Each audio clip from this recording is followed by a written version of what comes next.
솔로몬입니다. 오늘은 저희 솔로몬 블로그에 이미 포스팅 해드린 내용 특유재산도 재산분할이 대상이 되는지 여부에 대한 말씀을 드려보도록 하겠습니다. 이혼 상담을 하다 보면 도대체 특유재산이 재산분할 대상이 되는 거냐 안 되는 거냐, 누구는 안 된다고 하고 누구는 된다고 하고 헷갈린다라는 말씀을 아주 많이 주십니다. 그래서 오늘은 특유재산이 재산분할 대상이 되는지 여부에 대해서 설명드려보도록 하겠습니다. 특유재산이 뭐냐, 예컨대 혼인 전에 취득한 재산, 그러니까 혼인 당시에 가지고 있던 재산이거나 혼인 중에 취득한 재산이더라도 부모 등으로부터 상속이나 증여받은 재산, 또는 이러한 재산을 기초로 하여 형성된 재산과 같이 부부가 공동으로 형성한 재산이 아닌 재산을 특유재산이라 합니다.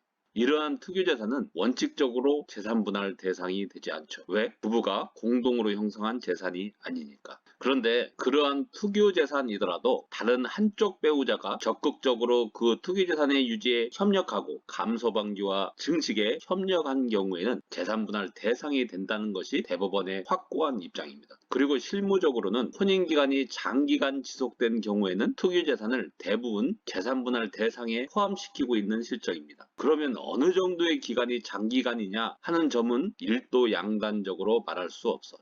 어느 판결에서는 혼인기간이 2년만 되어도 특유재산을 재산분할 대상으로 삼고 있고, 또 어떤 판결에서는 혼인기간이 10년이 넘어도 특유재산을 재산분할 대상이 되지 않는다라고 판시하고 있기 때문이죠. 그래서 많이들 헷갈려하고 어려워하는 것입니다. 하지만 어느 정도의 규칙이 없는 건 아닙니다. 즉, 특유재산이 함께 살고 있는 집이다. 그러면 혼인기간이 짧더라도 재산분할 대상으로 삼는 경향이 큽니다. 그러나 임야이거나 선산인 경우, 또 부모님이 거주하고 있는 시골 집인 경우에는 혼인기간이 길어도 재산분할 대상에서 제외하곤 하죠. 그리고 그 이외의 재산에 대해서는 통상 혼인기간이 2년 이하인 경우에는 특유재산을 재산분할 대상에서 제외하는 경향이 큽니다. 또 2년에서 5년 사이다, 혼인기간이, 그런 경우에는 삿바싸움을 어떻게 하느냐에 따라서 포함시키기도 하고 제외시키기도 합니다. 그리고 5년 이상이 되는 경우에는 대부분 재산분할 대상으로 삼는 경향을 보이죠. 특유재산이 재산분할 대상이 된다고 할 때 그 특유재산에 대한 기여도가 문제가 됩니다. 즉, 특유재산이 재산분할 대상이 되는 재산에 편입된다고 하더라도 그 기여도에 따라 재산분할 비율이 달라지죠. 기여도가 거의 없다고 인정되는 경우에는 너 1%만 가져라, 이렇게 판결을 내리고, 기여도가 아주 큰 경우에는 특유재산이라도 너 50% 가져라, 이렇게 판결이 납니다.